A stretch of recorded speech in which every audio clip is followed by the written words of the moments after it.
My wife says she's taking a trip with her coworker. I say, have fun. She has no idea I know her definition of coworker is more hands-on than HR recommends. Let me back up. My name is Sam Denton, and 3 months ago, I thought I had a pretty decent life.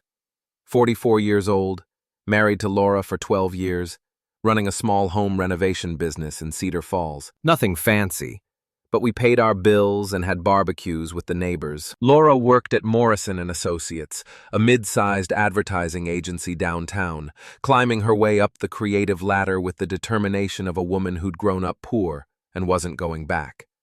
Then, her brother-in-law moved to town. Brian Reddick wasn't technically family yet. He was engaged to Laura's sister, Michelle, but he acted like he owned the place from day one. 38 years old, trust fund baby, drove a BMW that cost more than most people's houses. Michelle had met him at some charity gala in Chicago, and apparently his family owned half the hotels in the Midwest. Lucky her. The first time I met Brian was at our house, during what was supposed to be a casual dinner. Laura had been excited all week, cleaning like the president was coming to visit. She'd bought expensive wine, the kind that comes with a cork instead of a twist-off cap, and spent 2 hours on a roast that usually took her 30 minutes to throw together. "Sam, this is Brian," Laura said, practically glowing as she introduced us. "Brian, my husband Sam. He's in construction. Renovations," I corrected, shaking Brian's hand. His grip was firm but soft, like he'd never held anything heavier than a tennis racket. Small residential stuff, mostly. Kitchens, bathrooms, that sort of thing. Brian smiled the kind of smile you give to service workers. "That's nice. Manual labor keeps you grounded, I imagine." I felt my jaw tighten, but Laura was watching, so I kept it light. "Someone's got to do the real work while you guys push papers around." "Oh, Brian doesn't push papers," Laura laughed, touching his arm. "He's the creative director at Morrison. Actually, he just transferred here from the Chicago office to help expand our market reach." That was news to me. Laura had mentioned a new creative director was coming, but she'd failed to mention it was her future brother-in-law, or that she'd apparently already met him several times before tonight, judging by how comfortable they seemed together. The evening went downhill from there. Brian spent most of dinner talking about his family's business ventures, name-dropping clients I'd never heard of, and making subtle digs about blue-collar perspectives and the charm of small-town thinking. Laura hung on every word like he was, delivering the Sermon on the Mount. "You know, Sam," Brian said over dessert, "Laura's told me so much about your little business. Have you ever considered expanding? Maybe getting into commercial work?" "My little business keeps us comfortable," I replied. "Not everyone needs to own half the Midwest to be happy." Laura shot me a warning look, but Brian just chuckled. "Of course not. There's dignity in knowing your limitations." After they left, Brian driving Laura's sister home in his BMW while we cleaned dishes, I asked Laura why she hadn't mentioned Brian would be her new boss. "He's not my boss," she said, scrubbing a plate with unnecessary force. "He's a creative director. We're colleagues who've apparently been meeting for coffee to discuss your career." She stopped scrubbing. "What's that supposed to mean?" "It means you've been talking about me to him, about my business, about our life, and you never mentioned any of it to me." "God, Sam, you're being paranoid. He's going to be family." "Of course we talk." But something in her voice had changed, a defensiveness that hadn't been there before, and the way she'd looked at Brian during dinner, like he was everything she'd been waiting for without realizing it. That was 3 months ago. Since then, Laura had been staying late at work more often, taking calls in the other room, and developing a sudden interest in her appearance that coincided perfectly with Brian's arrival in town. She'd also started making comments about our house, our neighborhood, our friends, little criticisms that felt like paper cuts. "The Hendersons invited us to their anniversary party," she'd say. "I suppose we should go, even though their idea of entertainment is beer pong and gossip about who's getting divorced." Or, "Sam, do you think we could update the kitchen? I'm embarrassed to have people over when everything looks so dated." The kitchen was fine. We'd renovated it ourselves 4 years ago, and it was one of my better jobs. But suddenly, it wasn't good enough for Laura's new standards. The real confirmation came last Tuesday. I was fixing a leaky faucet in our bathroom when Laura's phone buzzed on the counter. The screen lit up with a text from B, just the initial, which should have been my first clue. Can't wait for our creative retreat. I've been thinking about you all day. Creative retreat, right. I've been married long enough to know that when your wife starts getting texts like that from a single initial, you're not dealing with office brainstorming sessions. But I'm also smart enough to know that confronting her without proof would just make her better at hiding it. So I did what any reasonable husband would do. I started paying attention. Laura's phone habits changed first. She used to leave it lying around, charging on the kitchen counter or tossed on the coffee table. Now it was always with her, always face down, and she'd developed a nervous habit of checking it every few minutes. She'd also changed her lock screen. No more photo of us from our vacation in Colorado. Now it was some generic landscape. Then there were the late nights. Laura had always been dedicated to her job, but suddenly she was staying at the office until 8 or 9, coming home with stories about campaign development and client presentations that needed her personal attention. When I asked about specifics, she'd get vague and change the subject. You wouldn't understand the creative process, Sam. It's not like construction where you follow blueprints. The comment stung because it was designed to. Laura knew I took pride in my work, in the problem-solving and craftsmanship that went into every job. But now, apparently, what I did was just following blueprints, while she was engaged in some higher form of artistic expression. With Brian, the final piece fell into place last Friday. Laura announced she was going on a weekend creative retreat with her team to develop concepts for the Morrison expansion. It's just work stuff, she said, packing a bag that included her best lingerie and the perfume she only wore for special occasions. Brian thinks it would be good for the team to get away from distractions and really focus. Where are you going? The Grandview Hotel. You know, the one downtown with the conference facilities. I knew the Grandview. It was the nicest hotel in Cedar Falls. The kind of place where rooms cost more per night than most people spent on groceries in a week. It was also owned by Brian's family. Seems expensive for a work retreat. Laura shrugged, not meeting my eyes. Brian's covering it. Company expense. That night, after Laura left for her retreat, I sat in our living room with a glass of scotch and my laptop.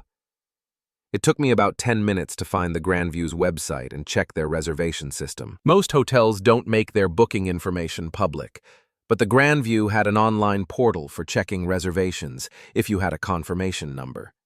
I didn't have Laura's confirmation number, but I had something better. I had her maiden name, Patterson, and the dates she'd be staying. Laura had kept her maiden name professionally, something that had never bothered me before but now felt like a convenient way to hide things from her husband. Sure enough. Laura Patterson, checking in Friday, checking out Sunday. 1 room, 2 guests. The other guest was listed as Brian Reddick. I stared at the screen for a long time. That familiar feeling of the ground shifting under my feet. It's one thing to suspect your wife is cheating. It's another to see it spelled out in black and white on a hotel reservation system. But here's the thing about being married to someone for 12 years. You learn how they think. And Laura had always been careless when she thought she was being clever. She'd book the room under her maiden name to hide it from me, but she wouldn't think about other ways the information might surface. She'd assume I was too trusting, too focused on my little business to pay attention to what she was really doing. She was wrong. I closed the laptop and finished my scotch.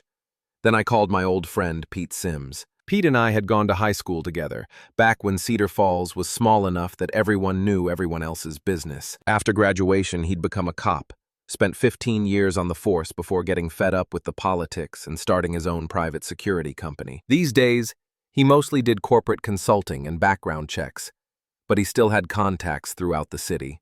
Sam? Pete's voice was gravelly from too many years of cigarettes. It's kind of late, man. Everything okay? I need a favor, Pete, and I need you not to ask too many questions. There was a pause. This about Laura? Pete had always been perceptive. Yeah. What do you need? I told him about the hotel reservation, about Brian, about the months of suspicious behavior and late nights. Pete listened without interrupting, the way cops do when they're taking a statement. So what's the plan? He asked when I finished. I want to make their weekend memorable, but I need help. Legal help, I assume? Completely legal. Just creative. Pete chuckled. I think I can work with that.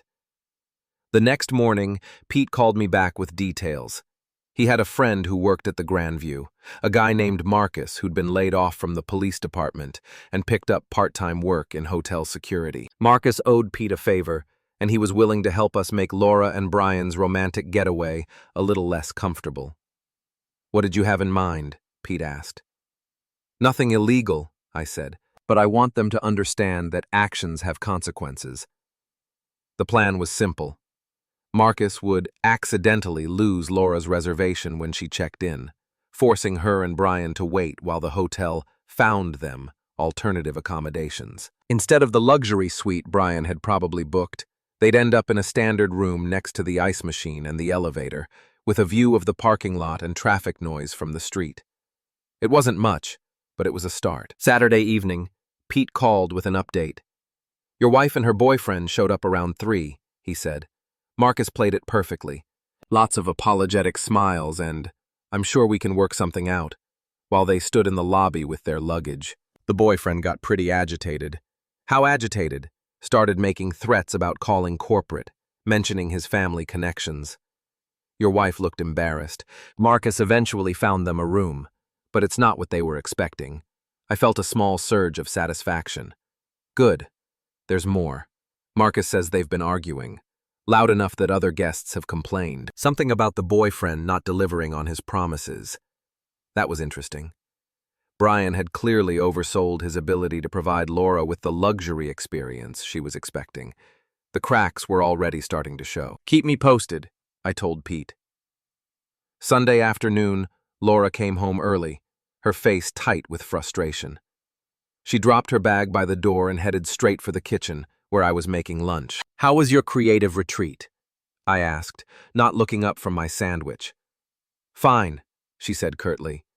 The hotel had some issues with our reservation, but we managed. That's too bad. I thought Brian's family owned the place. Laura paused in the middle of opening the refrigerator. How did you know that? You mentioned it, I lied smoothly. Said he was covering the expenses as a company retreat.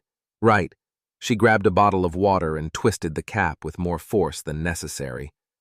Well, it was still productive. We got a lot of work done. I'm sure you did. She shot me a sharp look, but I kept my expression neutral. Let her wonder what I knew and what I didn't. Uncertainty was a powerful weapon, and I was just getting started. That evening, Laura was on her phone constantly, texting someone with the kind of focused intensity that meant she was either planning something or trying to fix something that had gone wrong. Every few minutes, she'd glance at me, as if trying to gauge whether I suspected anything. I made sure to act completely normal. I watched TV, made small talk about my work week, and asked casual questions about her retreat that she answered with increasing vagueness. By the time we went to bed, she was wound tight as a spring. The next morning, I put the second phase of my plan into motion. Laura had always been proud of her financial independence. She had her own bank account, her own credit cards, her own car payment. It was something we'd agreed on early in our marriage. We'd keep some finances separate to maintain our individual identities. I'd respected that arrangement for 12 years, but I'd also been paying attention to the details. Laura's credit cards were linked to our joint checking account for automatic payments. Her car loan was co-signed by me because her credit hadn't been quite good enough on its own when she'd bought it 3 years ago. And her phone plan was part of our family account, which meant I had access to usage records and account management. I didn't touch her money or cancel her cards. That would have been illegal and vindictive. But I did exercise my rights as a joint account holder to freeze our shared checking account pending a review of suspicious activity. It was a legitimate banking procedure, something people did when they suspected fraud or identity theft. The bank was very understanding when I explained that I'd noticed unusual spending patterns and wanted to make sure our account was secure. They put a temporary hold on all automatic payments and debit card transactions, which would last until Laura and I could come in together to verify our identities and confirm that all recent activity was authorized. I also called our phone company and reported Laura's phone as potentially stolen, asking them to temporarily suspend service while I looked for it. Again, completely legal. I was the primary account holder, and I had every right to manage the devices on our plan. By Tuesday afternoon, Laura's credit card payment had bounced, her phone was dead, and she had no access to the joint account she'd been using to cover her increased expenses. She came home that evening in a fury. "What did you do?" she demanded, storming into the kitchen where I was cooking dinner. "What do you mean? My phone is dead, my credit card was declined at lunch, and the bank says our account is frozen. What did you do?" I looked up from the stove with what I hoped was a convincing expression of concern. "That's weird. I haven't done anything. Maybe there's been some kind of fraud." Identity theft is really common these days. "Don't play dumb with me, Sam. You did this." "Laura, I have no idea what you're talking about. If there's a problem with our accounts, we should probably go to the bank together and sort it out. And if your phone isn't working, maybe we should call the company and see what's going on." She stared at me for a long moment, clearly trying to decide whether I was telling the truth or playing some kind of game. The beauty of my approach was that everything I'd done was technically legitimate. I really was concerned about unusual account activity, and I really had been worried about the security of our phone plan. "Fine," she said finally. "We'll go to the bank tomorrow." "Great. I'm sure we can get it all straightened out." That night, I heard Laura on our landline, a phone we barely used anymore but still kept for emergencies. She was talking to someone in hushed, urgent tones, though I couldn't make out the words. But I didn't need to. I knew she was calling Brian, explaining that her husband might be more aware of their situation than they'd thought. The next morning, Laura was gone before I woke up. She'd left a note saying she'd taken a sick day and would handle the bank situation herself. But when I called the bank that afternoon, they told me she'd been in but couldn't access the joint account without my presence and signature. She came home that evening with a new phone, clearly purchased by someone else since her credit cards were still having issues, and a carefully neutral expression. "The bank says we need to go in together," she said. "Of course. When works for you?" "Tomorrow morning, 9 o'clock. Perfect." But I wasn't planning to make it easy for her. That evening, I called the bank and rescheduled our appointment for the afternoon, citing a work emergency. I didn't tell Laura about the change. The next morning, she left for the bank at 8:30. I waited until 9:15, then called her new phone. "Sam? Where are you? I'm at the bank and they say you rescheduled our appointment." "Oh, right. Sorry. I had an emergency job come up. A pipe burst at the Morrison house and they need immediate repairs. I had to reschedule for this afternoon." There was a long pause. "The Morrison house?" "Yeah, you know the family. Big place on Elm Street. They've been clients for years." Another pause. "I'll meet you at the bank at 2. Actually, I'm not sure I'll be done by then. This is turning into a bigger job than expected. Can we do it tomorrow?" "Sam." Her voice was tight with controlled anger. "I need access to that account." "I know, honey. And we'll get it sorted out. But this is work. You understand how important work is." I hung up before she could respond. That afternoon, Pete called with more intelligence from his network. "Your wife's boyfriend is getting nervous," he said. "Marcus saw him at the hotel bar yesterday, drinking alone and making phone calls. Apparently he's been complaining to anyone who'll listen about small-town incompetence and security issues." "Security issues?" He thinks someone's targeting him specifically. The hotel problems, some issues with his car. Apparently someone let the air out of his tires in the parking garage. He's starting to think it's personal. I hadn't arranged anything with Brian's car, but I wasn't about to correct Pete's assumption. Interesting. There's something else. Marcus heard him on the phone with someone, talking about the husband and whether they should be worried. "Sounds like your wife's been sharing details about your marriage." That stung, but it wasn't surprising. Laura had always processed problems by talking them through with other people. The fact that she was now discussing our private business with Brian just confirmed how far our marriage had deteriorated. "What kind of details?" "Nothing specific, but the impression Marcus got was that they think you're some kind of pushover, that you're too focused on your work and too trusting to cause real problems for them." I felt a cold smile spread across my face. They're about to learn otherwise. Thursday morning, I finally met Laura at the bank. She looked tired and stressed, her usual polished appearance showing cracks around the edges. We sat across from a customer service representative while I explained my concerns about the suspicious account activity and my desire to review all recent transactions.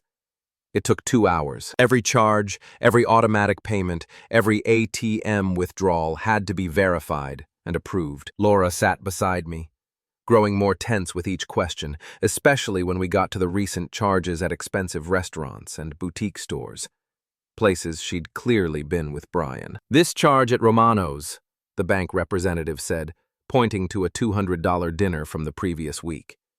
"Can you confirm this was an authorized transaction?" I looked at Laura. "Romano's? That's pretty fancy for a weeknight. What was the occasion?" "Just dinner with a colleague, a work meeting." "A $200 work meeting?" "It was a client dinner. I told you about it." She hadn't, but I nodded as if I remembered. "Of course. Yes, that's authorized." We went through the same routine with a dozen other charges.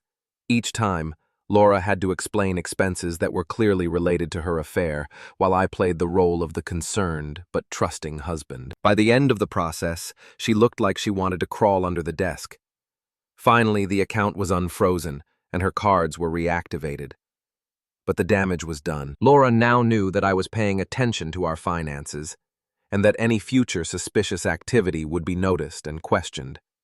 "Thanks for being so thorough," I told the bank representative as we prepared to leave. "It's important to keep track of these things.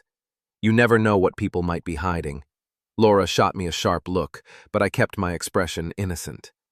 That evening, she announced that she'd be working late again. "Big project," she said, not quite meeting my eyes. "Brian wants the team to put in some extra hours." Of course he does. Brian seems to demand a lot of personal attention from his employees. "It's not personal, Sam. It's professional." "Right. Well, don't work too hard. You've seemed stressed lately." She left at 7, dressed in an outfit that was definitely not appropriate for overtime at the office. I waited 30 minutes, then called Pete. "Phase 3? He asked. Phase 3. Pete's network extended beyond hotel security and banking contacts. He also knew people in the service industry, bartenders, restaurant managers, parking attendants, the kind of people who saw everything but were usually invisible to customers like Laura and Brian. Within an hour, Pete had located them at Chez Laurent, the most expensive French restaurant in Cedar Falls. They were at a corner table, sharing a bottle of wine that cost more than most people's car payments, looking very much like a couple celebrating something special. "My guy says they're talking about travel plans," Pete reported. "Something about a long weekend in Chicago, maybe extending it into a full week. On whose dime? Hard to say, but the boyfriend's been flashing a company credit card." That was interesting. If Brian was using Morrison and Associates' money to fund his affair with Laura, it opened up some possibilities I hadn't considered before. "Can your guy get pictures?" "Already on it. Nothing invasive. Just some shots of them together looking cozy. The kind of thing that might be useful if you need to document their relationship." I thought about that. Documentation implied lawyers and divorce proceedings, a formal end to my marriage that would involve dividing assets and negotiating settlements. It was the sensible, adult way to handle the situation, but I wasn't feeling particularly sensible or adult. I was feeling angry and betrayed and ready to make Laura and Brian understand exactly what they'd thrown away. "Get the pictures," I told Pete, "but I want to try something else first." Friday morning, I called Morrison and Associates and asked to speak with Margot Chen, the agency's managing director. Margot and I had met several times over the years at company parties and social events. She was a sharp, no-nonsense woman in her 50s who'd built the agency from nothing and didn't tolerate anything that might threaten its reputation. "Sam Denton," I said when she picked up. "Laura's husband. I hope you don't mind me calling." "Of course not, Sam. What can I do for you? I wanted to thank you for being so flexible with Laura's schedule lately. I know she's been putting in a lot of extra hours on the expansion project, and I appreciate you giving her the opportunity to work so closely with Brian." There was a pause. "I'm sorry. What expansion project?" "The one Laura's been working on with Brian. The creative retreat last weekend. The late nights this week. She's been so excited about the new direction the agency is taking." Another pause. Longer this time. Sam, I think there might be some confusion. We don't have any major expansion projects in development right now, and I wasn't aware that Laura and Brian were working on anything that required overtime or weekend retreats. I let the silence stretch for a moment, as if I was processing this information. Oh, well, maybe I misunderstood. Laura's been so busy lately I might have gotten the details wrong. Perhaps you did. But thank you for calling, Sam. It's always good to hear from you. I hung up, knowing that Margot would be having a very interesting conversation with Laura and Brian on Monday morning. That afternoon, Laura came home early, her face flushed with anger. "Did you call my boss?" she demanded. "I called Margot to thank her for giving you opportunities to advance your career. Was that wrong? You know damn well what you did. You made it sound like Brian and I were lying about our work projects. Were you?" The question hung in the air between us. Laura's mouth opened and closed, but no words came out. Finally, she turned and walked upstairs, leaving me alone in the kitchen with the satisfaction of knowing that her carefully constructed lies were starting to unravel. That weekend, Laura barely spoke to me. She spent most of Saturday on her phone, having hushed conversations that always ended abruptly when I entered the room. Sunday morning, she announced that she was going shopping with her sister, Michelle. "Tell Michelle I said hello," I called as she headed for the door. "And give my regards to Brian if you see him." She froze with her hand on the doorknob. Why would I see Brian? No reason, just being polite. After she left, I called Pete. "Time for phase 4, I told him. "What did you have in mind?" "I want to have a conversation with Brian, man to man." Pete was quiet for a moment. "That could get complicated, Sam. You sure you want to go that route?" "I'm sure, but I want to do it right, publicly, where there are witnesses, so he can't claim I threatened him or did anything inappropriate. You have a location in mind?" "Murphy's Bar, Friday night. Brian likes to stop there after work sometimes, acts like he's slumming with the locals." Murphy's was a blue-collar dive bar near the industrial district, the kind of place where construction workers and factory employees went to unwind after their shifts. It wasn't Brian's usual scene, but Pete's sources had spotted him there a few times, apparently trying to cultivate a man-of-the-people image for his new co-workers. "I'll be there as backup," Pete said. "But Sam, you need to be smart about this. Don't give him any ammunition to use against you." "I won't. I just want to make sure he understands the situation." Friday evening, I arrived at Murphy's at 6:30. The bar was filling up with the usual crowd. Guys in work boots and flannel shirts, women in jeans and company t-shirts, everyone looking forward to the weekend. I ordered a beer and found a table near the back where I could watch the door. Brian showed up at 7:15, dressed in khakis and a button-down shirt that probably cost more than most of the bar's customers made in a day. He looked around nervously before ordering a craft beer that Murphy's definitely didn't serve, settling for a Budweiser with obvious disappointment. I waited until he'd finished half his beer, then walked over to his table. "Brian, mind if I sit down?" He looked up, startled. "Sam, what are you doing here?" "Having a drink after work, same as you." I sat down without waiting for permission. "Thought we should talk." "About what?" "About Laura, about your creative partnership. About the fact that you think I'm too stupid to know what's going on." Brian's face went pale, but he tried to maintain his composure. "I don't know what you're talking about." "Sure you do. The hotel reservations, the expensive dinners, the late-night phone calls. The way Laura looks at you like you're her ticket to a better life." "Sam, I think you're misunderstanding." "No, Brian. I think I'm understanding perfectly. You're sleeping with my wife, and you think your family money and your fancy job make you untouchable." The conversation at nearby tables had quieted. People were starting to pay attention, sensing drama in the air. Brian glanced around nervously, clearly uncomfortable with the audience. "Look," he said quietly, "maybe we should discuss this somewhere more private." "Why?" "Afraid your new co-workers might find out what kind of man you really are." "I'm not afraid of anything, Sam, but I don't think you want to cause a scene." I leaned back in my chair, making no effort to lower my voice. "A scene? Brian, you've been screwing my wife for months, lying to your fiancé, and using company resources to fund your affair. I think the scene's already been caused." The bar had gone completely quiet now. Even the bartender was watching, his hand hovering near the phone in case he needed to call for help. Brian's face was red with embarrassment and anger. "You don't know what you're talking about," he hissed. "Don't I?" "Let me tell you what I know, Brian. I know you booked a hotel room under Laura's maiden name. I know you've been taking her to expensive restaurants and charging it to your company credit card. I know you told her you were going to leave Michelle and take her away from all this small-town mediocrity." Brian's eyes widened. I was guessing on the last part, but his reaction told me I'd hit close to the mark.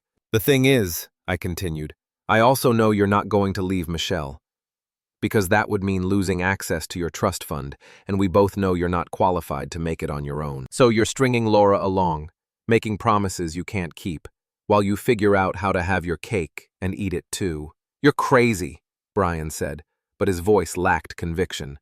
"Am I? Then why don't you tell everyone here about your relationship with Laura? Explain how all those late nights and weekend retreats are just professional collaboration." Brian looked around the bar, seeing the faces of people who worked real jobs and dealt with real problems every day. People who wouldn't be impressed by his family connections or his expensive clothes. People who would judge him based on his actions, not his bank account. "I don't have to explain anything to you," he said, standing up.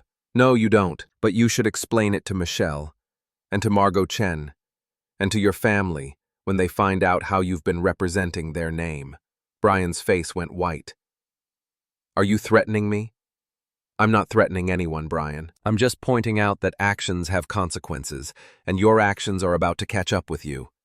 He stood there for a moment, clearly torn between wanting to escalate the confrontation and wanting to escape before things got worse. Finally, self-preservation won out. "This isn't over," he said. "Yes, it is," I replied. "You just don't know it yet." Brian left without finishing his beer, practically running for the door. The bar stayed quiet for a few seconds after he was gone, then gradually returned to normal conversation levels. Several people nodded at me approvingly as I finished my drink. Pete appeared at my table as I was getting ready to leave. "That went well," he said. "Phase 1 of the conversation. I have a feeling he'll want to continue it somewhere more private." "You think he'll try to retaliate?" "I think he's scared and desperate, which makes him dangerous, but not in the way he thinks." I was right. Tuesday evening, Brian showed up at my house while Laura was at her book club, a monthly gathering she'd never missed until recently, but now attended religiously as cover for her affair. I was in my workshop behind the house, refinishing a cabinet for a client, when I heard footsteps on the gravel driveway. I looked out the window and saw Brian approaching, his face set in what he probably thought was a determined expression. "Sam," he called out, "we need to talk." I turned off my sander and stepped outside. "Brian, this is a surprise." "Cut the crap, Sam. You embarrassed me at Murphy's, and now you're going to listen to what I have to say." "I'm listening." He took a deep breath, clearly having rehearsed this speech. "Laura and I are in love, real love, not some small-town settling for what's available love. She deserves better than this." He gestured at my workshop, my house, my life. "She deserves someone who can give her the world, not just a renovated kitchen and a mortgage payment." "And you think you're that someone?" "I know I am. Laura's brilliant, Sam. She's creative and ambitious and beautiful, and she's been wasting away in this marriage for years. You've held her back, made her think small, convinced her that this is all she deserves." I felt a flash of anger, but kept my voice level. "Is that what she told you?" "She didn't have to tell me anything. I can see it for myself. The way she lights up when we talk about possibilities, about the life we could have together. The way she's been coming alive these past few months. The way she's been lying to me, you mean. She's been protecting you, Sam, trying to spare your feelings while she figures out how to move on with her life." "How thoughtful of her." Brian stepped closer, his confidence growing. "Here's what's going to happen. Laura's going to ask you for a divorce. You're going to give it to her, quickly and quietly, without making a scene or trying to take half of everything out of spite. In return, I'll make sure you're compensated fairly for your inconvenience." I stared at him. "You're offering to buy my wife from me?" "I'm offering to make this transition as painless as possible for everyone involved." "And if I refuse?" Brian's smile turned cold.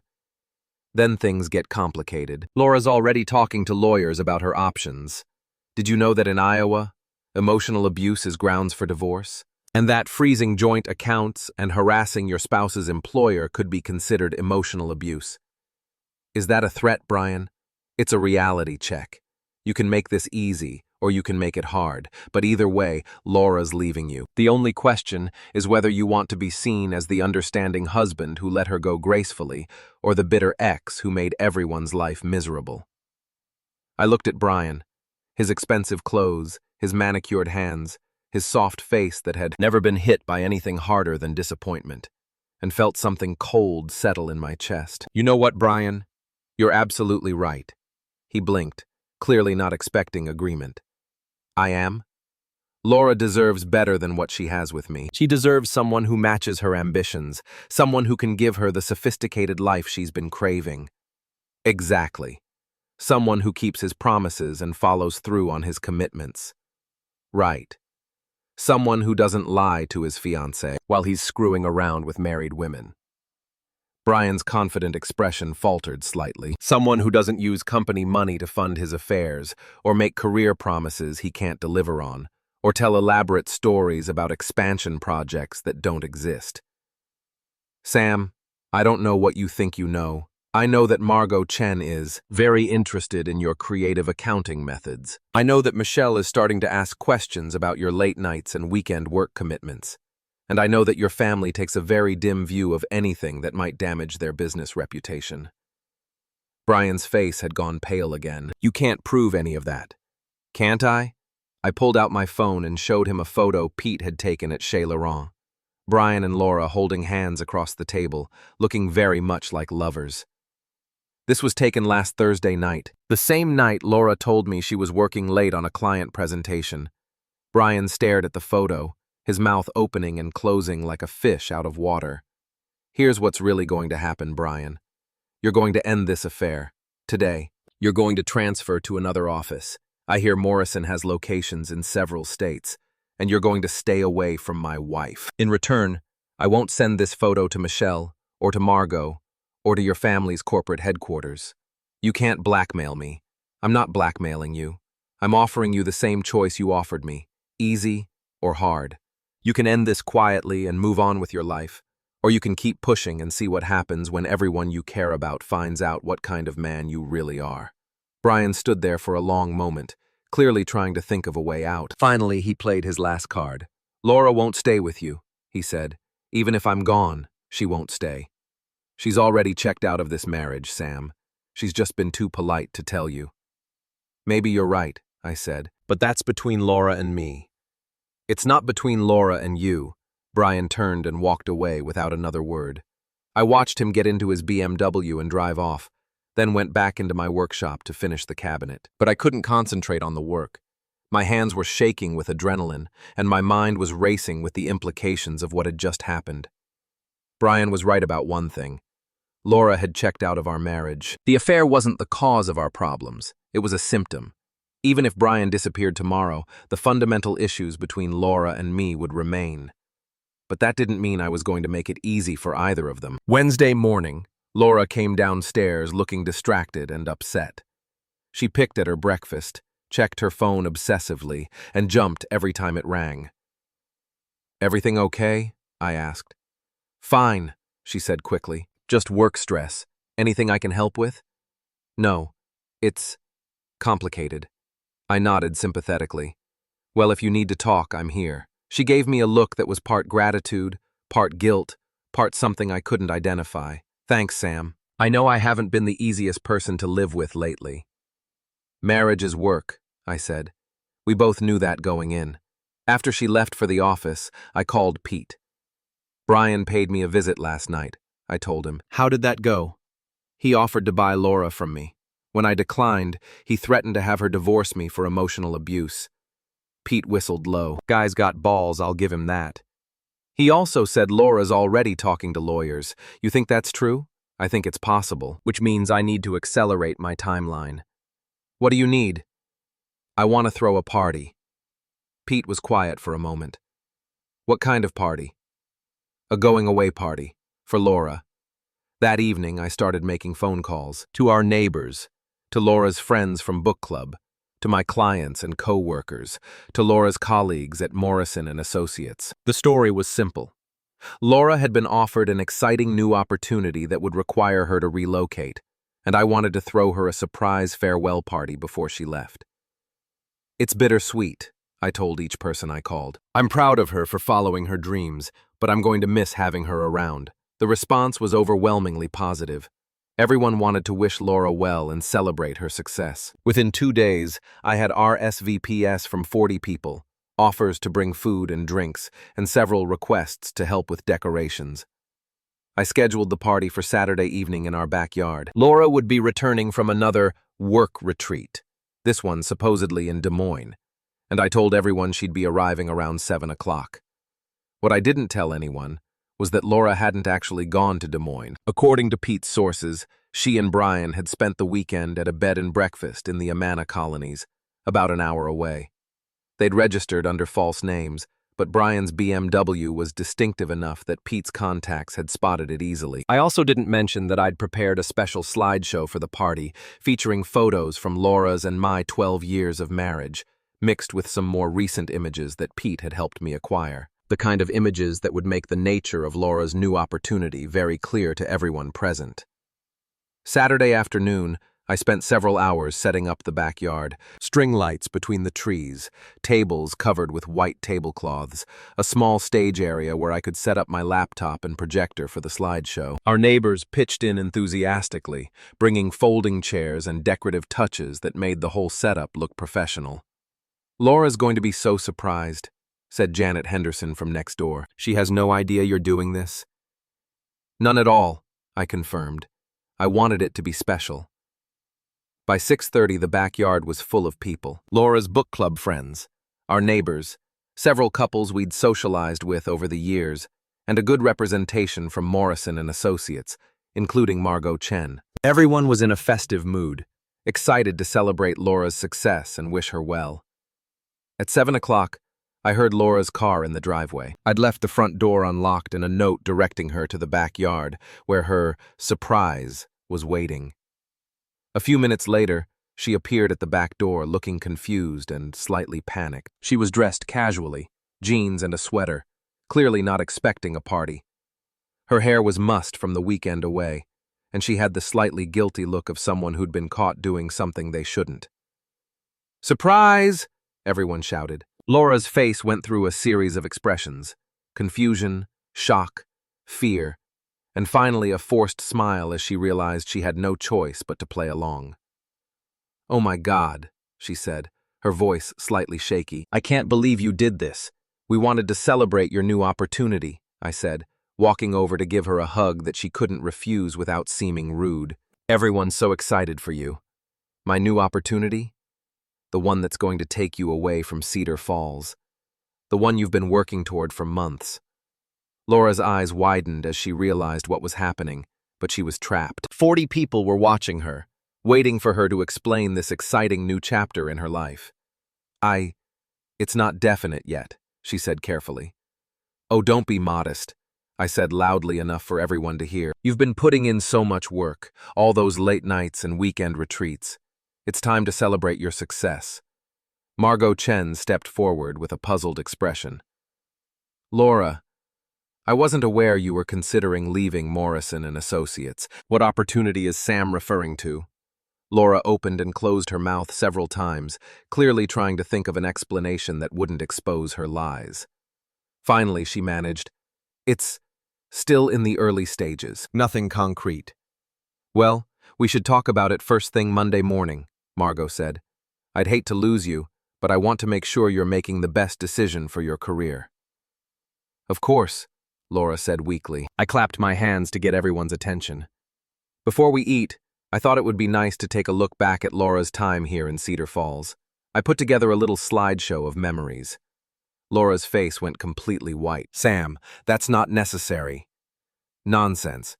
Everyone wants to see how far you've come." I started the slideshow on my laptop, projecting the images onto a white sheet I'd hung between 2 trees. The first few photos were innocent. Laura and me on our wedding day, vacation pictures, shots from various parties and gatherings over the years. Everyone awed appropriately as they watched our relationship unfold in chronological order. But as the slideshow progressed, the images became more recent and more telling. Photos of Laura at expensive restaurants, looking cozy with someone who was clearly not her husband. Pictures of her entering and leaving the Grandview Hotel with Brian. Images from their weekend getaway at the bed and breakfast. The crowd grew quiet as they realized what they were seeing. Laura stood frozen in the middle of the group, unable to run without making the situation worse, unable to explain without admitting to the affair. The final image was a screenshot of the hotel reservation. Laura Patterson and Brian Reddick, 1 room, 2 guests. And here's Laura's new opportunity, I said into the silence. A chance to explore new creative partnerships and expand her horizons beyond the limitations of small-town life. The silence stretched for what felt like hours. Then Margot Chen stepped forward. "I think I understand now," she said quietly. "Laura, we definitely need to talk on Monday." One by one, the guests began to leave. Some offered awkward congratulations to Laura.